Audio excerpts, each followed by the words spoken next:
എനിക്ക് പറയാനുള്ളതെന്ന് വെച്ചാൽ എനിക്ക് ഇത്രേ പറയുള്ളൂ. കിച്ചുവിന്റെ വിവാദത്തെ പറ്റി എനിക്ക് പറയാനുള്ളത്, സുധിച്ചേട്ടൻ, നിങ്ങൾക്കൊക്കെ അറിയാം, സുധിച്ചേട്ടൻ മരിച്ചതിന് ശേഷം എനിക്ക് ആകെ തന്നിരിക്കുന്നത് കുറച്ച് കടങ്ങളും കുറെ പ്രാരാബ്ദങ്ങളും 2 മക്കളെയും തന്നിട്ടാണ് സുധിച്ചേട്ടൻ മരിച്ചു പോയത്. ഒരുപാട് സ്വത്തുക്കളോ ഒരു സ്വത്തും തരാതാണ് സുധിച്ചേട്ടൻ മരിച്ചു പോയത്. എന്നെ കൊണ്ട് കഴിയുന്ന പോലെ 2 മക്കളെ നന്നായിട്ട് ഞാൻ നല്ല നിലയിൽ നോക്കിയിട്ടുണ്ട്. കിച്ചുവിനെ സംബന്ധിച്ച് ഇപ്പൊ കിച്ചുവിന് 10-22 വയസ്സായി, പ്രായപൂർത്തിയായ ഒരു മകനാണ്.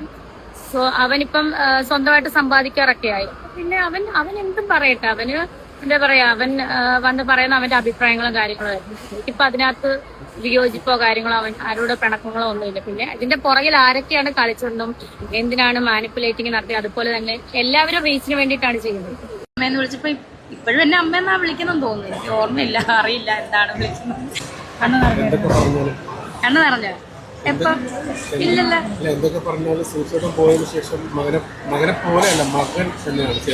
പോയതിനു ശേഷമല്ല, അന്ന് തൊട്ടേ സുചേട്ടൻ കൊണ്ടുവന്നപ്പോളെ എന്താ പറയാ, ഇത് എന്റെ മോനാന്ന് പറഞ്ഞല്ലേ കൊണ്ടുവന്നത്. അതായത് ഇത് നിന്റെ മോനാണ്, നമ്മുടെ മോനാണെന്ന് പറഞ്ഞല്ലേ എന്നെ ആദ്യം കാണിച്ചത്. പിന്നെ അവൻ അന്ന് അമ്മയെന്ന് വിളിച്ചപ്പോ ഇപ്പോഴും എന്നെ അമ്മയെന്നാ വിളിക്കുന്നെന്ന് തോന്നുന്നു. എനിക്ക് ഓർമ്മയില്ല, അറിയില്ല എന്താണ് വിളിക്കുന്നത്. എന്നാലും അമ്മ തന്നെയാണ് ഇതുവരെ വിളിച്ചത്. രേണു സുധി വിദേശ പര്യടനം കഴിഞ്ഞ് മടങ്ങിയെത്തി. രേണുവിന്റെ വരവ് കാത്ത് ഓൺലൈൻ ചാനലുകൾ ഇറച്ചിക്കടയുടെ വാതിക്കൽ പട്ടി കാത്തു കെട്ടിക്കിടക്കുന്നത് പോലെ കിടക്കുകയാണ്. അല്ല, അതങ്ങനെ തന്നെ ആവണമല്ലോ. വലിയ വലിയ സെലിബ്രിറ്റികളൊക്കെ വന്നിറങ്ങുമ്പോൾ തീർച്ചയായിട്ടും മാധ്യമങ്ങൾ കൂടണം, ഒരു ബൈറ്റ് കിട്ടുവാൻ വേണ്ടി കാത്തു കെട്ടി കിടക്കണം. ഇത് തന്നെയാണ് അവിടെയും സംഭവിച്ചത്. അവർക്കൊക്കെ അറിയേണ്ടത് കഴിഞ്ഞ ദിവസങ്ങളിൽ കിച്ചു നടത്തിയ പ്രസ്താവനയും ആ പ്രസ്താവന ഉണ്ടാക്കിയ വിവാദങ്ങളോട് എന്താണ് രേണു സുധി അടുത്തതായി പ്രതികരിക്കാൻ പോകുന്നത് എന്നുള്ളതുമാണ്. എവിടെയെങ്കിലും ഒരു വിവാദത്തിന് സ്കോപ്പ് ഉണ്ടെങ്കിൽ അത് കൃത്യമായി യൂട്ടിലൈസ് ചെയ്യുക എന്ന ഉദ്ദേശത്തോടു കൂടി സ്ഥിരമായി അടുത്തുകൂടുന്ന ആൾക്കാരൊക്കെ തന്നെയാണ് ഇക്കുറിയും എയർപോർട്ടിൽ കാത്തുനിന്നത്. എന്നാൽ ഇതിനോടകം തന്നെ വിവാദങ്ങളെ എങ്ങനെ കൈകാര്യം ചെയ്യണമെന്നും ആരോപണങ്ങൾക്ക് ഏത് രീതിയിലുള്ള മറുപടി നൽകണമെന്നും മാത്രവുമല്ല കേരളത്തിൽ ഈ വിഷയത്തോടുള്ള ബന്ധത്തിൽ ഇടപെടുന്ന ആൾക്കാരുടെ ഏകദേശ മനോഭാവം എന്താണ് എന്നുമൊക്കെ കൃത്യമായി മനസ്സിലാക്കി അതിനനുസരിച്ച് പ്രതികരിക്കുവാനുള്ള ബോധമൊക്കെ രേണു സുധിയും നേടിയെടുത്തിട്ടുണ്ട്. കിച്ചു ഇപ്പോൾ ഉയർത്തിവിട്ട ഈ വിവാദം അത് പ്രതിരോധിക്കാൻ പറ്റുന്നൊരു വിവാദമല്ല എന്നുള്ളത് രേണുവിന് നന്നായിട്ട് മനസ്സിലായിട്ടുണ്ട്. അങ്ങനെ പ്രതിരോധിക്കാൻ ശ്രമിച്ചാൽ, കിച്ചു പറഞ്ഞത് കള്ളമാണ് എന്ന് പറയുവാൻ ശ്രമിച്ചാൽ പിന്നീട് ഉണ്ടാക്കാൻ പോകുന്ന ആഘാതങ്ങൾ അത് ഭീകരമായിരിക്കുമെന്നും രേണു സുധിക്ക് നന്നായിട്ട് അറിയാം. ആരാധകർക്ക് അത് മനസ്സിലായിട്ടില്ല. കാരണം കിച്ചു പൊട്ടിച്ച ബോംബിൽ 20% മാത്രമേ ഞാനിപ്പോൾ പറയുന്നുള്ളൂ എന്നാണ് പറഞ്ഞു വെച്ചത്. കഥനകഥകളുടെ ഏകദേശം 80% ബാക്കി കിടക്കുകയാണ്. മാത്രവുമല്ല, രേണു സുധിയെ രൂക്ഷമായി ആക്രമിക്കുവാൻ തയ്യാറായിട്ടില്ല കിച്ചു. അവിടെ സംഭവിച്ച കാര്യങ്ങളെക്കുറിച്ചുള്ള ഏകദേശം ഒരു ഔട്ട്ലൈൻ മാത്രമാണ് ആ കുട്ടി പുറത്തു വിടുകയും ചെയ്തത്. അങ്ങനെയുള്ളപ്പോൾ ആവശ്യമില്ലാതെ അതിന്റെ അറ്റത്ത് കയറി ഞാലാൻ പോയാൽ ഒരുപക്ഷെ ഡേറ്റ് വെച്ച് സംഭവിച്ച ഓരോരോ കാര്യങ്ങളും അക്കമിട്ട് അവൻ ലോകത്തിന്റെ മുമ്പിൽ തുറന്നു പറഞ്ഞേക്കാം. ഒറ്റ വാക്കിൽ പറഞ്ഞാൽ രേണു സുധിക്ക് കിച്ചുവിനെ ഭയമുണ്ട്. അതുകൊണ്ട് തന്നെ ഈ വിവാദം ഇവിടെ അടങ്ങണം. ഇതിനപ്പുറത്തൊന്നും സംസാരിക്കുവാൻ വേണ്ടി കിച്ചു വായി തുറക്കുവാൻ പാടില്ല. ഇത് മറ്റുള്ളവരെക്കാൾ അധികമായിട്ട് അറിയാവുന്ന വ്യക്തി രേണു സുധി തന്നെയാണ്. അത് മനസ്സിലാക്കിക്കൊണ്ട് വളരെ പക്വമായിട്ടുള്ള മറുപടിയാണ് രേണു ഇപ്പോൾ പറഞ്ഞിരിക്കുന്നത്. അവന്റെ അഭിപ്രായങ്ങൾ മാത്രമാണ് പറഞ്ഞത്. അവനിപ്പോഴും എന്നെ അമ്മയെന്ന് തന്നെയാണ് വിളിക്കുന്നത് എന്നാണ് ഞാൻ ചിന്തിച്ചു വെച്ചിരിക്കുന്നത്. ഇതൊക്കെ മറ്റുള്ളവരുടെ മാനിപ്പുലേഷനാണ് എന്ന് പറഞ്ഞ് ഈ സംഭവത്തെ അങ്ങ് വിടുകയാണ്. ഇത്രയും കാലത്തെ രേണു സുധിയുടെ അഭിപ്രായങ്ങളും സംസാര രീതികളും ഒക്കെ മനസ്സിലാക്കാൻ കഴിഞ്ഞിട്ടുള്ളവർക്ക് ഒരു കാര്യം വ്യക്തമാണ്. രേണു സുധിക്കെതിരായി ഏതെങ്കിലും ഒരു വ്യക്തി, അതിപ്പോൾ വസ്തു കൊടുത്ത ബിഷപ്പാകട്ടെ, വീട് വെച്ചു കൊടുത്ത KHDEC ഫിറോസ് ആകട്ടെ, സകല ആൾക്കാർക്കെതിരെയും രൂക്ഷമായ ഭാഷയിലുള്ള വിമർശനങ്ങളാണ് രേണു അഴിച്ചുവിട്ടിട്ടുള്ളത്. അവർ ചെയ്ത നന്മകളെ മുഴുവനും പുറംകാലുകൊണ്ട് തട്ടിക്കളഞ്ഞ് അവരെ സമൂഹത്തിന്റെ മുമ്പിൽ എത്രത്തോളം അപമാനിക്കുവാൻ കഴിയുമോ, എത്ര മോശമായ വാക്കുകളിൽ അവരെ സംബോധന ചെയ്യുവാൻ കഴിയുമോ അതൊക്കെ രേണു ഉപയോഗിച്ചിട്ടുണ്ട്. കാരണം അത്രമാത്രം തനിക്കെതിരെ സംസാരിച്ചാൽ ഉരുളയ്ക്ക് ഉപ്പേരി പോലെ മറുപടി കൊടുക്കുവാൻ രേണുവിന് നന്നായിട്ട് അറിയാം. അതിനൊന്നും രേണുവിന് ആരെയും ഭയക്കേണ്ട ആവശ്യമുണ്ടായിട്ടില്ല. നഖശികാന്തം എതിർത്ത് സംസാരിക്കും. പക്ഷേ കിച്ചു ഇത്രയും വലിയൊരു ആരോപണം ഉന്നയിച്ചിട്ട് അതിനെ വളരെ തന്മയത്വത്തോടെ വളരെ ശാന്തമായിട്ട് മറുപടി പറഞ്ഞു വിടണമെങ്കിൽ അതിന്റെ പിൻപിലുള്ള വികാരം എന്താണ് എന്നുള്ളത് ബോധമുള്ളവർ അങ്ങ് ഗ്രഹിച്ചാൽ മാത്രം മതി. കിച്ചു ഈ പറഞ്ഞു വെച്ചതൊക്കെ കള്ളത്തരങ്ങളായിരുന്നുവെങ്കിൽ നിങ്ങൾക്ക് തോന്നുന്നുണ്ടോ രേണു സുധി ഇങ്ങനെയായിരുന്നു പ്രതികരിക്കുക എന്ന്? അല്ല, അങ്ങനെ ആയിരുന്നുവെങ്കിൽ അവൻ ഇനി മേലിൽ ക്യാമറയുടെ മുമ്പിൽ വന്ന് സംസാരിക്കാൻ നിവർന്നു നിൽക്കാത്ത രീതിയിൽ അവനെ അടിച്ച് രേണു ഷെഡിൽ കയറ്റിയനെ.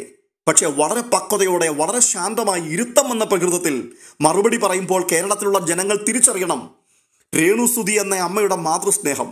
മാതൃത്വം എന്ന മഹത്വകരമായ ആശയം അല്ലെങ്കിൽ ആ ഒരു മൂല്യവത്തായ ചിന്താഗതി അതിന് എത്രയധികമാണ് രേണു പരിഗണനയും പ്രാധാന്യവും കൊടുത്തിട്ടുള്ളത് എന്ന് വെച്ചാൽ അല്പം ലളിതമായി പറഞ്ഞാൽ വിവരക്കേട് കൊണ്ട് ആ കുട്ടി എന്തൊക്കെയോ പറഞ്ഞു എന്ന് മാത്രമേ ഉള്ളൂ. പക്ഷെ ഞാൻ ഇപ്പോഴും അവൻ്റെ അമ്മ തന്നെയാണ്. അവനോട് എനിക്ക് സ്നേഹം മാത്രമാണ്. മക്കളോട് അമ്മയ്ക്കല്ലാതെ മറ്റാർക്കാണ് ക്ഷമിക്കാൻ കഴിയുക? ഈ ഒരു സന്ദേശമാണ് രേണു സമൂഹത്തിന് ഇട്ടുകൊടുക്കുന്നത്. രേണുവിനറിയാം ഈ രീതിയിൽ പ്രതികരിച്ചാൽ മണ്ട ശിരോമണികളായ വെളവും ബോധവുമില്ലാത്ത ഒരു കൂട്ടം ആരാധകർ കൂടെ നിൽക്കുകയും സപ്പോർട്ട് ചെയ്യുകയും ചെയ്യുമെന്ന്. അതെ, അവരെ എങ്ങനെ കൈകാര്യം ചെയ്യണം എന്നുള്ളത് ഇതിനോടകം രേണു വ്യക്തമായി മനസ്സിലാക്കിയിട്ടുണ്ട്. അതുകൊണ്ട് തന്നെ നിങ്ങൾ ആ കമന്റ് ബോക്സിൽ ഒന്ന് നോക്കൂ. ആരാധന മൂത്ത തലയിൽ ആൾതാമസമില്ലാത്ത ഫാൻസ് അസോസിയേഷൻ മാതൃത്വത്തിന്റെ മഹത്വം മനസ്സിലാക്കിയ രേണുവിനെ മുക്തകണ്ഠം പ്രശംസിക്കുകയും വാനോളം പുകഴ്ത്തുകയും ചെയ്യുകയാണ്. പക്ഷെ അവർ മനസ്സിലാക്കുന്നില്ല, ഇത് കിച്ചു അടുത്ത സ്റ്റെപ്പിൽ വായി തുറക്കാതിരിക്കുവാൻ വേണ്ടി അന്തരീക്ഷം തണുപ്പിക്കുവാനുള്ള മറുമരുന്നാണ് എന്നുള്ളത്. കിച്ചു വലിയ ആരോപണങ്ങളൊന്നും ഉന്നയിച്ചില്ല എങ്കിലും ആ വീട്ടിൽ താൻ അനുഭവിച്ച ബുദ്ധിമുട്ടുകളെക്കുറിച്ച് അവൻ തുറന്നു പറഞ്ഞു. അവൻ അച്ഛനോട് സംസാരിക്കുന്നത് രേണുവിന് ഇഷ്ടമല്ലായിരുന്നു എന്നുള്ള കാര്യം അവൻ തുറന്നടിച്ചു. ഷൂട്ടിങ്ങിന് പോകുന്ന അവസരങ്ങളിൽ മാത്രമായിരുന്നു അച്ഛനോട് സംസാരിക്കാനുള്ള അവസരം അവനുണ്ടായിരുന്നത് എന്നുള്ള കാര്യവും അവൻ പറഞ്ഞു. കഴിക്കുവാനുള്ള ഭക്ഷണവുമായി അച്ഛൻ മാത്രമാണ് അവൻ്റെ മുറിയിലേക്ക് വരാറുള്ളത്. ഒരു മുറിക്കകത്ത് 3 വർഷത്തോളം ആരുമായി ബന്ധമില്ലാതെ ഒറ്റപ്പെട്ട അവസ്ഥയിൽ ഒതുങ്ങിപ്പോയി എന്നുള്ള കാര്യം അവൻ തുറന്നടിച്ചു. ഇത്രയുമൊക്കെ മതി. ഇതിനപ്പുറത്ത് ബാക്കി എന്തൊക്കെയാണ് സംഭവിച്ചിട്ടുള്ളത് എന്ന് ഊഹിച്ചെടുക്കുവാനുള്ള കഴിവ് സാമാന്യ ബോധമുള്ള നമുക്കൊക്കെയുണ്ട്. അതേ ബോധം തന്നെ രേണു സുധിക്കുമുണ്ട്. അതുകൊണ്ട് അവിടെ എന്തൊക്കെയാണ് സംഭവിച്ചത് എന്ന് വ്യക്തമായി അറിയാവുന്ന രേണു, എല്ലാറ്റിനും ചുക്കാൻ പിടിച്ചു മുൻപിൽ നിന്ന രേണു സുധി ഈ ഒരു സാഹചര്യത്തിൽ ഇനിയൊരു വിവാദത്തിന് വീണ്ടും എണ്ണയൊഴിച്ച് കത്തിക്കുവാൻ തയ്യാറാവില്ല. അങ്ങനെ കത്തിക്കാൻ പോയാൽ അവൻ ക്യാമറയുടെ മുൻപിലേക്ക് വീണ്ടും വരും. എണ്ണി ഓരോരോ കാര്യങ്ങൾ ലോകത്തോട് വിളിച്ചു പറയും. അതോടുകൂടി അവശേഷിക്കുന്ന ഫാൻസ് അസോസിയേഷനും പിരിഞ്ഞു പോകും എന്നുള്ളത് ഇവർക്ക് നന്നായിട്ട് അറിയാം. അതുകൊണ്ട് തന്നെ എങ്ങും തൊടാതെയുള്ള 1-2 വാക്കിലെ മറുപടി കൊണ്ട് അവർ വിഷയം ഒതുക്കി. കിച്ചുവിനെതിരെ ഒരു വാക്കുപോലും സംസാരിക്കാൻ അവർ തയ്യാറായില്ല എന്നുള്ളത് എത്ര പേർ ശ്രദ്ധിച്ചു? പക്ഷേ കിച്ചു പറഞ്ഞ വിവാദങ്ങൾ, ആരോപണങ്ങൾ അതിപ്പോഴും നിലനിൽക്കുകയാണ്. സ്വന്തം അപ്പൻ ആ കുഞ്ഞിനോട് സംസാരിക്കുവാൻ പറ്റാത്ത അവസ്ഥ ആ വീട്ടിലുണ്ടായിരുന്നു. സുധി കിച്ചുവിനോട് സംസാരിക്കുന്നത് രേണുവിന് ഇഷ്ടമല്ലായിരുന്നു. എന്തുകൊണ്ടാണ് നിങ്ങൾ ഈ ആരോപണങ്ങൾക്ക് മറുപടി പറയാതിരുന്നത്? ആ വീട്ടിൽ 3 വർഷക്കാലം അവൻ അനുഭവിച്ച കടുത്ത ഏകാന്തതയെക്കുറിച്ച് പറഞ്ഞപ്പോൾ അതിനെന്തുകൊണ്ടാണ് ഇവർ മറുപടി പറയുവാനുള്ള ആർജവം കാണിക്കാതിരുന്നത്? കാരണം ഇതൊക്കെ പച്ചയായ യാഥാർത്ഥ്യങ്ങളാണ്. കൂടുതൽ വിസ്തരിക്കാൻ പോയാൽ അടുത്ത സ്റ്റെപ്പിൽ വീണ്ടും അടുത്ത വലിയ ബോംബ് പൊട്ടും. ഇതൊന്നും ആരാധകർക്ക് അറിയില്ല, പക്ഷേ രേണു സുധിക്ക് നന്നായിട്ട് അറിയാം. അതുകൊണ്ട് തന്നെ ഇലയ്ക്കും മുള്ളിനും കേടില്ലാത്ത രീതിയിൽ കിച്ചുവിന് യാതൊരു പ്രകോപനവും ഉണ്ടാകാതെ കാര്യങ്ങൾ സമാധാനത്തോടെ പറഞ്ഞവസാനിപ്പിക്കുന്നു. ഇത്രയും അങ്ങോട്ട് കേട്ടപ്പോഴേക്കും വിഡ്ഢി കുശുമാണ്ടങ്ങളായ ഒരു കൂട്ടം ആൾക്കാർ മാതൃത്വത്തിന്റെ മഹത്വവും സ്നേഹത്തിന്റെ നിറകുടവും ഒക്കെയാണ് രേണുസുതി എന്നുള്ള കമന്റുകളുമായി ഇറങ്ങി പുറപ്പെട്ടു.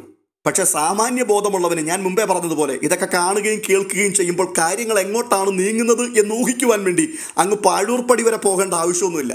ഈ വിഷയത്തോടുള്ള ബന്ധത്തിൽ എൻ്റെ ഒരു സുഹൃത്ത്, അദ്ദേഹം ഇപ്പോൾ UK-യിലാണ്. ഇതിനു മുൻപ് ഞാൻ ചെയ്ത പല വീഡിയോകളും കേരളത്തിൽ ഇപ്പോൾ രേണുസുതി എന്ന വിഷയത്തിൽ നടക്കുന്ന ചർച്ചകളുമൊക്കെ നിരന്തരമായി നിരീക്ഷിക്കുന്നതിൻ്റെ അടിസ്ഥാനത്തിലും താനും ഇതേ വഴിയിൽ കൂടി കടന്നുപോയൊരു വ്യക്തിയായിരുന്നതിനാലും കിച്ചുവിൻ്റെയും രേണുസുധിയുടെയും മനഃശാസ്ത്രം വളരെ വ്യക്തമായിട്ട് അദ്ദേഹത്തിന് മനസ്സിലാക്കുവാൻ കഴിയുന്നത് കൊണ്ട് അദ്ദേഹം എനിക്ക് ചില വോയിസ് ക്ലിപ്പുകൾ അയച്ചു തന്നു. സ്വന്തം അമ്മയെ നഷ്ടപ്പെട്ടതിന് ശേഷം അപ്പൻ മറ്റൊരു സ്ത്രീയെ വിവാഹം കഴിക്കുന്നു. തുടർന്ന് ആ വീട്ടിൽ രണ്ടാനമ്മയിൽ നിന്നും തനിക്ക് അനുഭവിക്കേണ്ടി വന്ന ബുദ്ധിമുട്ടുകൾ, നഷ്ടങ്ങൾ, ഒടുവിൽ ഒന്നുമില്ലാത്ത അവസ്ഥയിലേക്ക് ഇറങ്ങിപ്പോകേണ്ടി വന്ന സാഹചര്യങ്ങൾ, ഇതെല്ലാം അനുഭവിച്ച ഒരു വ്യക്തി എന്ന നിലയിൽ കിച്ചു പറഞ്ഞ കാര്യങ്ങളൊക്കെ പെട്ടെന്ന് അദ്ദേഹത്തിന് കണക്ട് ചെയ്യുവാൻ കഴിയുന്നതാണ്. അതുകൊണ്ട് തന്നെ അദ്ദേഹം ചില വോയിസ് ക്ലിപ്പുകൾ എനിക്ക് അയച്ച് തൻ്റെ അഭിപ്രായങ്ങൾ പറഞ്ഞിട്ടുണ്ട്. നമുക്കതൊന്ന് കേട്ടു നോക്കാം. കഴിഞ്ഞ ദിവസം കിച്ചുവിനെ പറ്റിയിരുന്ന വീഡിയോകൾ കണ്ടിരുന്നു ഞാൻ. കിച്ചുവിന്റെ ഒരു വിഷയം എന്ന് പറഞ്ഞു കഴിഞ്ഞാൽ അവനിപ്പം ഇതുവരെ ഒന്നും കാര്യമായിട്ട് പറയാതിരുന്നു. പിന്നീട് പറയുന്ന കാര്യങ്ങൾ തന്നെ വളരെ മിതമായിട്ടും മൃദുവായിട്ടും പറയുന്നതും അതോടൊപ്പം പറഞ്ഞുകൊണ്ടിരിക്കുമ്പോൾ തന്നെ ആലോചിച്ച് വളരെ ഫിൽറ്റർ ചെയ്തിട്ടാണ് കാര്യങ്ങൾ പറയുന്നത്. അതായത് ഈ ഇലയ്ക്കും മുള്ളിനും കേടില്ലാതെ രീതിയിലൊക്കെ ആണ് അവൻ കാര്യങ്ങൾ പറയാൻ ശ്രമിക്കുന്നത്. എനിക്ക് ഇച്ചിരി അവനെ കണക്ട് ചെയ്യാൻ പറ്റും. കാര്യം എൻ്റെ ഫാദർ എൻ്റെ മദർ മരിച്ചതിന് ശേഷം 2ാമത് വിവാഹം കഴിച്ചിട്ട് അങ്ങനെയുള്ള ഒരു ബുദ്ധിമുട്ടൊക്കെ ലൈഫിൽ ഉണ്ടായിട്ടുള്ളതുകൊണ്ട് എനിക്ക് കുറച്ചുകൂടെ മനസ്സിലാവും. അതായത് ഇവരുടെ ഒരു ഓർമ്മ വെച്ച കാലം തൊട്ടേ ഇവരുടെ ജീവിതം മുഴുവൻ ഡാർക്കാണ്. അത് അമ്മ അവന്റെ ഓർമ്മയായിട്ട് നല്ല ഓർമ്മ കിട്ടുന്ന കാലത്തിന് മുമ്പ് ഇട്ടു പോകുന്നു. 2ാമത് സുധി വിവാഹം കഴിക്കുന്ന സ്ത്രീയായിട്ട് അടിയും ബഹളം വീട്ടിലുണ്ടാകുന്നു. 3ാമത് ഒന്നാണ് ഈ രേണു എന്ന് പറയുന്നത്. അപ്പൊ എനിക്ക് തോന്നുന്നു ഈ അവന്റെ പ്രായത്തിലുള്ള എല്ലാവർക്കും ഈ പഴയ നല്ല ഓർമ്മകൾ, ഒരുപാട് ഓർമ്മകളുള്ള കൂട്ടത്തിൽ ഏറ്റവും മുന്നിൽ നിൽക്കുന്ന ആ അമ്മയുടെ ഒരു മാതൃത്വത്തിന്റെ ഒരു സ്നേഹവും പിതാവിന്റെ കരുതൽ, അങ്ങനെയുള്ള കുറെ കാര്യങ്ങളൊക്കെ എല്ലാവർക്കും ഉള്ളപ്പം ഇവനെ സംബന്ധിച്ചിടത്തോളം വളരെ കുറവാണ്. ഈ അമ്മയുടെ സ്നേഹമൊക്കെ എന്ന് പറഞ്ഞാൽ അത് ആ കൂടെ എന്തെങ്കിലും ഇനിയും അനുഭവിച്ചിട്ടുണ്ടെങ്കിൽ അത് ഈ രേണുവിൽ നിന്നായിരിക്കും. എന്തെങ്കിലും ഒരു മാതൃത്വത്തിന്റെ സ്നേഹം എവിടെയെങ്കിലും അവന് കിട്ടിയിട്ടുണ്ടെങ്കിൽ അത് ഫേക്ക് ആയിരുന്നെങ്കിലും ഓക്കെ. അപ്പൊ ഇവരെയൊക്കെ സംബന്ധിച്ചിടത്തോളം ഇവനെ പോലുള്ള സാഹചര്യത്തിൽ ഉള്ളവരെ സംബന്ധിച്ച് കിച്ചുവിനെ പോലുള്ളവരെ സംബന്ധിച്ചിടത്തോളം ഈ ഒരു ഡാർക്കായിട്ടുള്ള ജീവിതത്തിനിടയിൽ ഒരു വിധത്തിൽ പറഞ്ഞ ഒരു നരകതുല്യമായ ഒരു ജീവിതത്തിനിടയ്ക്ക് എവിടെങ്കിലും കിട്ടിയിട്ടുള്ള ഒരു തണുപ്പ്, എവിടെങ്കിലും കിട്ടിയിട്ടുള്ള ഒരു സ്നേഹത്തിന്റെ ഒരു ചെറിയ പ്രകാശത്തിന്റെ കണിയൊക്കെ കിട്ടിയിട്ടുണ്ടെങ്കിൽ അത് വളരെ പ്രീഷ്യസ് ആയിരിക്കും അവർക്ക്. അത് എന്നും ഓർമ്മയിൽ സൂക്ഷിക്കാൻ, കാരണം അവന്റെ എന്ന് പറയാനുള്ള ഓർമ്മകൾ, നല്ല ഓർമ്മകൾ വളരെ കുറച്ചുള്ള ഇങ്ങനത്തെ ചെറിയ മൊമെന്റ്സ് ആയിരിക്കും എവിടെയൊക്കെ കിട്ടിയിട്ടുള്ള ഒരു ചെറിയ കാലഘട്ടങ്ങളായിരിക്കും. അത് അങ്ങനെ അല്ലായിരുന്നു എന്ന് നഷ്ടപ്പെടുത്തി കളയാൻ, അത് ഫേക്ക് ആയിരുന്നു ഇനി ആണെന്ന് മനസ്സിലായെങ്കിലും അതും ഇല്ലായിരുന്നു, എനിക്ക് അതും ഇല്ലായിരുന്നു എന്ന് അവരെ സ്വയം പറഞ്ഞ് മനസ്സിലാക്കാനുള്ള ഒരു കഴിവൊന്നും അല്ലെങ്കിൽ അങ്ങനെ ഒരു ആഗ്രഹമൊന്നും അവർക്കില്ല അത് നഷ്ടപ്പെടുത്തി കളയാൻ. മനസ്സിലായാൻ പറഞ്ഞു. അപ്പൊ അവൻ ആ കൂടെ കിട്ടിയിരിക്കുന്ന ഒരു മാതൃത്വത്തിൽ എന്തെങ്കിലും കരുതലോ എന്തെങ്കിലും ഒരു സ്നേഹമെന്ന് തോന്നുന്നതൊക്കെ രേണുവിനായിരിക്കും കിട്ടിയിട്ടുള്ളത്. ഇനി ഈ മറുഭാഗത്ത് രേണുവിനെ പറ്റിയൊക്കെ പറയാമെങ്കിൽ ഈ നമ്മൾ ഈ കാണുന്നതൊന്നും അല്ല രേണു, അതിനൊക്കെ അപ്പുറത്തെ ഫ്രോഡ് തരവും സകല ഉടായ്പോലും പഠിച്ചൊരു സ്ത്രീയാണ് രേണു എന്ന് പറയുന്നത്. ഇതിപ്പോ ഈ നിലയിലേക്ക് എത്തിത്തീരണമെന്നൊക്കെ ഉള്ളതൊക്കെ വളരെ പ്ലാൻ ചെയ്തിട്ട് മുന്നോട്ട് വന്നതാണ് രേണു. ഇപ്പൊ ഇങ്ങനെയൊക്കെ ആണോ എന്നുള്ള ഉദ്ദേശമല്ല, പക്ഷെ ഈ ഒരു രീതിയിലേക്ക് മുന്നിലേക്ക് വരണമെന്നും സ്വന്തം കാലിൽ നിന്ന് നല്ല രീതിയിലേക്ക് പോകണമെന്നുള്ളൊരു ആഗ്രഹം പ്ലാൻ ചെയ്തിട്ടുണ്ടായിരിക്കുമേ. പക്ഷെ അത് അങ്ങനെ ഒരു തെറ്റൊന്നുമല്ല. പക്ഷേ ഇങ്ങനെവരെ സംബന്ധിച്ചിടത്തോളം യാതൊരു മനസാക്ഷിയോ യാതൊരു നല്ല ആത്മാർത്ഥമായ സ്നേഹമോ ഒരു മനുഷ്യനോട് ഇവർക്ക് കാണത്തില്ല. ഏത് മനുഷ്യന്റെയും കുതികാലി ഒട്ടി ഏത് മനുഷ്യന്റെ രക്തം എന്താ പറയാ കുടിച്ചിട്ടും അവർ റെഡിയാണ് വളർന്നു കയറി വരാൻ ഇങ്ങനെ. പക്ഷെ അതിന് പുറത്തേക്ക് പല പൊയ്മുഖങ്ങൾ ഇവർ കാണിച്ചു പോകും. ഇപ്പം കിച്ചുവിനെ സ്നേഹിക്കുന്നുണ്ടെന്നും അവരെ കരുതുന്നുണ്ടെന്നും എനിക്ക് സുധിച്ചേട്ടനോട് സ്നേഹമുണ്ടെന്നും ഇതൊക്കെ പല രീതിയിൽ ആൾക്കാരെ പറഞ്ഞ് മനസ്സിലാക്കും. മറ്റേ ജോർജ് കുട്ടി ആൾക്കാരെ പറഞ്ഞ് പഠിപ്പിച്ചിരിക്കുന്നത് പോലെ പറഞ്ഞിങ്ങനെ ഒരു അണ്ടർസ്റ്റാൻഡിങ് ഉണ്ടാക്കിയ പോലെ ഇങ്ങനെ കാണിച്ചു. അപ്പൊ കേൾക്കുന്നവരൊക്കെ ഈ ഒരു മുഖങ്ങളാണ് കാണുക. പക്ഷെ ഇതിന് പിന്നിൽ ഇവർക്ക് നല്ല പ്ലാനിങ് ഉണ്ടാവും. ഇതൊക്കെ കാണിച്ചു വെച്ചിട്ട് ഇതിന് മറവിൽ കൂടി ഇവർ പതുക്കെ ഇങ്ങനെ കയറി വരും. അപ്പൊ അതിന്റെ ഒരു ഭാഗമായിട്ടായിരിക്കും ഈ സ്തുതിയുള്ള സമയത്തും പിന്നീടും കിച്ചുവിനെ സ്നേഹിക്കുന്നു എന്നൊക്കെ ഉള്ള മൊമെന്റ്സ് ഒക്കെ ഉണ്ടാക്കി വെച്ച്. അപ്പൊ അതൊക്കെ കാരണം കിച്ചുവിനെ അടക്കി നിർത്തണമല്ലോ, കിച്ചുവിനെ ചേർത്ത് നിർത്തണമല്ലോ, ഒരു പരിധി വരെ അവൻ മിണ്ടാതാക്കണമല്ലോ അവനെ. അപ്പൊ അവനെ സ്നേഹിക്കുന്നുണ്ട് കരുതുന്നുണ്ടെന്നൊക്കെ ഉള്ള ഒരു വശം നിർത്തുമ്പോൾ അവർ കൺഫ്യൂഷൻ ആകും. മറ്റു ചില കാണുമ്പോൾ ഇവന് എതിർക്കണമെന്ന് തോന്നുമെങ്കിലും ഒരു വശത്ത് ഇവർ അവനെ സ്നേഹിക്കുന്നുണ്ടെന്നൊരു തോന്നൽ, ഇതുവരെ സ്നേഹം കിട്ടാത്ത ഒരാളെ സംബന്ധിച്ചിടത്തോളം ഇങ്ങനൊരു സ്നേഹത്തിന്റെ ഒരു എന്താ പറയാ ഒരു തോന്നൽ അവൻ ഉണ്ടാക്കി കൊടുത്തു കഴിയുമ്പോൾ അവൻ അതിനോട് കുറേയൊക്കെ ചേർന്ന് നിൽക്കും. അപ്പൊ അതിപ്പോഴും അവന്റെ മനസ്സിൽ കിടപ്പുണ്ട്. എവിടെങ്കിലും ഒക്കെ അവന്റെ ജന്മം മുതൽ ഇങ്ങോട്ട് വന്ന ഒരു കാലഘട്ടത്തെ പറ്റി ചിന്തിച്ച് നോക്കുമ്പോൾ എവിടെങ്കിലും അവനെ ഒന്ന് ആരെങ്കിലും ചേർത്ത് നിർത്തിയെന്ന് തോന്നിയത് അല്ലെങ്കിൽ അവരുടെ കാര്യസാധനത്തിന് വേണ്ടിയിട്ടായാലും ഈ സ്ത്രീ ആയിരിക്കും ഒന്നത്. രണ്ടാമത്തെ കാര്യം എന്ന് പറഞ്ഞാൽ ഋതപ്പനാണ്. ഇനി അവന്റെ സ്വന്തം അനിയൻ, അതായത് അവന്റെ ഈ എന്താ പറയാ രേണുവിന്റെ മകനാണെങ്കിലും ശ്രുതിക്ക് രേണുണ്ടായ മകനാണെങ്കിലും കൂടെയും ഈ പറഞ്ഞൊരു കാലം 3 വർഷത്തെ കാലഘട്ടം അവൻ പറയുന്നുണ്ട്. ആ റൂമിൽ ഒറ്റയ്ക്കിരുന്ന കാര്യമൊക്കെ അവിടെ ശ്രുതി പോലും ഭക്ഷണം കുടിക്കാണ്ടൊക്കെ കയറി ചെല്ലുന്ന കാര്യമൊക്കെയാണ് പറഞ്ഞത്. ഈ സമയത്ത് ഋതപ്പൻ അവൻ്റെ അടുത്ത് ചെല്ലുമെന്നും അവന്റെ മടിയിൽ കയറി ഇരിക്കുമായിരുന്നെന്നും അവന്റെ കൂടെ ഒരു കീബോർഡിൽ കളിക്കുമായിരുന്നൊക്കെ പറയുന്നുണ്ടല്ലോ. ഈ ഒരു ഡാർക്കായിട്ടുള്ള സമയത്ത് ഇനി അവന് സ്വന്തമായിട്ട് ഒന്നും പറയാൻ അറിയത്തില്ലെങ്കിലും ഈ ഋതപ്പൻ എന്ന് പറഞ്ഞാൽ അവന്റെ ഫിസിക്കലി എന്താ പറയാ ഒരു ഹഗ് ഒരു മനുഷ്യന് കിട്ടുക, ഒരു സ്നേഹപ്രകടനം കിട്ടുക എന്നൊക്കെ പറയുന്നത് വളരെ ഇമ്പോർട്ടന്റ് ആയിട്ടുള്ള കാര്യമാണ്. അപ്പം ഈ ഒരു സ്നേഹം ഒക്കെ അവന് കിട്ടിയിട്ടുള്ളത് ഈ ഋതപ്പനിൽ നിന്നും കൂടെ ആയിരിക്കും. ആ ഒരു 3 വർഷത്തിനിടയ്ക്ക് അവൻ ഏറ്റവും ഇഷ്ടപ്പെട്ടിരുന്നതും അവന്റെ അടുത്തേക്ക് എന്താ പറയാ ഒന്നും അറിയുന്നില്ല, അവനൊന്നും അറിയുന്നില്ല, ഇവിടെ എന്താ നടക്കുന്നൊന്നും അറിയുന്നില്ല ഋതപ്പനെ സംബന്ധിച്ചിടത്തോളം. അപ്പൊ അവൻ അങ്ങനെ കയറി ചെന്നതും അവന്റെ മടി പോയിരുന്നതും അവനെ കെട്ടിപ്പിടിച്ചിരുന്ന കാര്യങ്ങളൊക്കെ അതും നല്ലൊരു മൊമെന്റ്സ് ആണ്. അവനെ സ്പീഷ്യസ് മൊമെന്റ്സ് ആണ് ഇവനെ സംബന്ധിച്ചിടത്തോളം. ആ ഒരു സ്നേഹമാണ് അവൻ ഋതപ്പനോടുള്ളത്. ഞാൻ മനസ്സിലാക്കുന്ന ഈ ഞങ്ങൾക്ക് ഒരു 2 ദിവസം മുമ്പേ വിചാരിച്ചിരുന്ന ഈ മെസ്സേജ് അയക്കണം. എനിക്കൊന്ന് ഇപ്പൊ ഇവൻ തന്നെ എവിടെ പറഞ്ഞതായിട്ട് ഇപ്പൊ ഞാൻ കണ്ടു. ഈ ഋതപ്പനെ പറ്റിയുള്ള ഒരു സ്നേഹത്തിന്റെ കാര്യം, അവനെ നഷ്ടപ്പെടുവോ ഇനി അവനോട് കാണാൻ പറ്റുമോ എന്നുള്ള അറിയത്തില്ല എന്നൊക്കെ ഉള്ള കാര്യം. ഇതേ കാര്യം ഞാൻ നിങ്ങളോട് പറയണമെന്ന് ഞാൻ ആഗ്രഹിച്ചിരുന്നു. 2 ദിവസം മുമ്പേ മെസ്സേജ് സമയം കിട്ടിയില്ല. അത് അവന് ഏറ്റവും വിലപ്പെട്ട മൊമെന്റ്സ് ആണ്. അതുകൊണ്ട് എനിക്ക് തോന്നുന്നു ജീവിതത്തിൽ അവൻ ഏറ്റവും അപ്പൊ ശ്രുതി കഴിഞ്ഞാൽ അവൻ ഏറ്റവും ജീവിതത്തിൽ ഈ ഒരു കാലഘട്ടങ്ങളിൽ അവനെ സ്നേഹിച്ചിരുന്ന നഷ്ടപ്പെടാൻ ഇഷ്ടമില്ലാത്തൊരു വ്യക്തി ഈ ഋതപ്പനായിരിക്കും. ഇങ്ങനെയുള്ള കുറെ കാര്യങ്ങൾ ഉള്ളതുകൊണ്ടാണ് ഇവൻ വളരെയധികം മടിക്കുന്നത്. പക്ഷെ ഈ എന്താ പറയാ ഇവന് നോ പറയാൻ അറിയത്തില്ല എന്ന് പറഞ്ഞിട്ട് ഇച്ചിരി മലയാളത്തിൽ പറഞ്ഞു കഴിഞ്ഞാൽ, ഇച്ചിരി പച്ച മലയാളത്തിൽ പറഞ്ഞു കഴിഞ്ഞാൽ എന്താ പറയാ ആരെയും വെറുപ്പിക്കാൻ, അവനെ ഒരിക്കലെങ്കിലും സ്നേഹം അവന് കൊടുത്തിട്ടുള്ളതെന്ന് അവന് തോന്നുന്നവരോട് അവരെ തിരിച്ച് വെറുപ്പിക്കാൻ ഇവന് ഇഷ്ടമില്ല എന്നുള്ളതാണ് ഒരു പ്രശ്നമുണ്ട് അങ്ങനെ സംബന്ധിച്ചിടത്തോളം. ഇനി അവന്റെ കുടുംബക്കാർ മുഴുവൻ ഒരു വ്യക്തി മോശമാണ്, അവൻ ശരിയല്ല എന്ന് പറഞ്ഞാലും ഇവനെ പേഴ്സണലി അവനോട് എന്തെങ്കിലും ഒരു സ്നേഹം ഉണ്ടെങ്കിൽ ആളെ ഇവർ വെറുക്കത്തില്ല. അങ്ങനെയാണ് അവരെ സംബന്ധിച്ചിടത്തോളം. അവരുടെ കുടുംബം മുഴുവൻ പറയാണ് ആ വ്യക്തി ഫേക്കാണ്, അങ്ങനോട് ഇടപെടരുതെന്ന് പറഞ്ഞാലും ഇവർക്ക് എവിടെങ്കിലും അവരോടൊരു സ്നേഹത്തിന്റെ കണിയുണ്ടെങ്കിൽ ഇവർ ആ കൂട്ടത്തിൽ നിൽക്കത്തില്ല. ഇനി അതുപോലെ തിരിച്ച് ഒരു വീട്ടുകാർ മുഴുവൻ ഒരാളെ അക്സെപ്റ്റ് കൂടെ ചെയ്ത് സ്നേഹിച്ച് കൂടെ നിർത്തുന്നവരാണെങ്കിലും ഇവരെ സംബന്ധിച്ചിടത്തോളം ആൾക്ക് എവിടെങ്കിലും ശരിയെല്ലാം തോന്നിക്കഴിഞ്ഞാൽ അവർ എതിർക്കുകയും ചെയ്യും. അപ്പൊ ഇവനെ സംബന്ധിച്ചിടത്തോളം അതാണ് വിഷയം. അപ്പൊ ഞാൻ മനസ്സിലാക്കുന്നത് ഈ കിച്ചുവിന്റെ ഒരു വിഷയം അതാണ്. പക്ഷെ അവൻ കാര്യം മനസ്സിലാക്കി പുറത്ത് വന്നെങ്കിലേ പറ്റുള്ളൂ. അല്ലെങ്കിൽ ഋതപ്പനോടുള്ള സ്നേഹം നിൽക്കട്ടെ, അങ്ങനെ തന്നെ പോട്ടെ, പക്ഷെ ചതിക്കപ്പെടരുത്. കാരണം എനിക്ക് മനസ്സിലാകും കുറെയൊക്കെ അതുകൊണ്ടാണ് അവന് പലതും മടിച്ചു നിൽക്കുന്നതും. അവനെ എന്ത് പറഞ്ഞു, ആൾക്കാർ എന്ത് പറഞ്ഞെന്ന് പറഞ്ഞാലും ഇവൻ എല്ലാ കാര്യങ്ങളും ഇനിയും തുറന്നു പറയണമെന്നില്ല. അതാണ് അവിടെ ഒരു പ്രശ്നം എന്ന് പറയുന്നത്. പിന്നെ കുറെ അന്തങ്ങളുണ്ട്. കാലത്തിനനുസരിച്ച് ബുദ്ധിക്ക് വികാസവും തലച്ചോറിന് വളർച്ചയും ഇല്ലാത്ത എന്താ പറയാ കുറെ പാഴ് ജന്മങ്ങൾ. അവരെ സംബന്ധിച്ചിടത്തോളം അവർക്ക് എന്താണോ ഏതാണോ എന്ന് യാതൊന്നും മനസ്സിലാക്കാനുള്ള ശേഷിയൊന്നുമില്ല. ഈ രേണുവിനെ സംബന്ധിച്ചിടത്തോളം രേണു വളരെ മുൻകൂട്ടി പ്ലാൻ ചെയ്ത് ഈ ആൾക്കാർ മുമ്പിലേക്ക് അവതരിപ്പിച്ചു കൊടുത്തിരിക്കുന്ന സുധിച്ചേട്ടനോട് സ്നേഹം വാരി വരുന്ന, മക്കളെ ചേർത്ത് നിർത്തി ഫോട്ടോ എടുക്കുന്ന, ഇടയ്ക്ക് ഇങ്ങനെ നക്കാപ്പിച്ച് അയച്ചു കൊടുക്കുന്ന ഒരു രേണു സുധിയുണ്ട്. അതിങ്ങനെ ഈ പ്രദർശിച്ചു വെച്ചിരിക്കുകയാണ് ആൾക്കാർ മുമ്പിലേക്ക്, കോലം കുത്തി വെച്ചിരിക്കുന്ന പോലെ. അതാണ് രേണുസുതി എന്ന് വിചാരിച്ചിരിക്കുകയാണ് ആൾക്കാർ അങ്ങനെ കണ്ടുപിടിക്കുമ്പോൾ അതേ വശത്ത് പ്രതികരിക്കാൻ എന്തെങ്കിലും ഉള്ള ഈ ഇതുമൂലം ബുദ്ധിമുട്ട് അനുഭവിക്കുന്നവനെ ഇടയ്ക്ക് അവന് ഇതുവരെ കിട്ടാതിരുന്ന സ്നേഹവും ഒക്കെ കൊടുക്കുന്നുണ്ടെന്ന് കാണിച്ച് അവനെയും സൈലന്റ് ആക്കി വെച്ച് അതിൽ പിന്നിൽ കൂടി അവർ എന്താ പറയാ വൃത്തികെട്ട കളികൾ മുഴുവൻ കളിച്ച് കയറി വേറെ വഴിക്ക് പോവുകയാണ്. അപ്പോഴും ആൾക്കാരൊന്നും മനസ്സിലാകുന്നില്ല. ഇതാണ് ഇവിടെ സംഭവിച്ചുകൊണ്ടിരിക്കുന്നത്. ഇപ്പോഴും ആൾക്കാർക്ക് രേണുവിനെ മനസ്സിലായിട്ടില്ല. ഇതിനകത്ത് ഏറ്റവും പ്രധാനപ്പെട്ട ഒരു കാര്യം എന്താണെന്ന് വെച്ച് കഴിഞ്ഞാൽ കിച്ചുവിനെ ഏറ്റവും അധികം മനസ്സിലാക്കിയിട്ടുള്ള ഒരു വ്യക്തി അത് സുധി പോലും അല്ല, അത് രേണുവാണ്. രേണുവിനാണ് അറിയാവുന്നത് കിച്ചുവിന്റെ വീക്ക്നസ് എന്താണെന്നും കിച്ചുവിന് എന്താണ് ആവശ്യമുള്ളതെന്നും. അത് സ്നേഹമാണെന്ന് അത് രേണുവിന് നന്നായിട്ട് അറിയാം. അവന് അതുവരെ സ്നേഹമൊന്നും കിട്ടിയിട്ടില്ലെന്നും എവിടെങ്കിലും ഒരു തരി സ്നേഹം കാണിച്ചു കഴിഞ്ഞാൽ അവൻ പഴയതെല്ലാം മറന്നു പോകുന്നു, അവൻ ചേർന്ന് നിൽക്കുന്നതൊക്കെ രേണുവിന് നന്നായിട്ട് അറിയാം. അപ്പൊ അതുപോലെ ഈ ശ്രുതിയോട് പേഴ്സണലായിട്ട് ഒറ്റയ്ക്ക് കാണുമ്പോൾ ഒരുപാട് സംസാരിക്കുമെന്ന് പറയുന്നതൊക്കെ തിരിച്ചു പറയുന്നുണ്ടെങ്കിലും ഒരു നല്ല രീതിയിൽ എന്ത് സംസാരിക്കാൻ പറ്റുന്ന ഒരു ഇതാണെന്ന് പറയുന്നുണ്ടെങ്കിലും പിതാവിന്റെ സ്നേഹം എന്ന് പറഞ്ഞാൽ അങ്ങനല്ലല്ലോ മക്കൾക്ക് വേണ്ടത്. ഇത് ആരെയോ പേടിച്ച് ഭയപ്പെട്ട് എവിടെയും ഒറ്റയ്ക്ക് കാണുമ്പോൾ സംസാരിക്കുന്ന ഒരു പിതാവിനെ സംബന്ധിച്ചിടത്തോളം സൗഹൃദം പോലെ ഒരു സുഹൃത്തുക്കളോട് സംസാരിക്കുന്നുള്ളതല്ലാണ്ട് പിതാവിന് നല്ല സുഹൃത്തായിരിക്കാം, പക്ഷേ ഒരു സുഹൃത്ത് മാത്രമായിരുന്നിട്ട് കാര്യമില്ലല്ലോ പിതാവ്.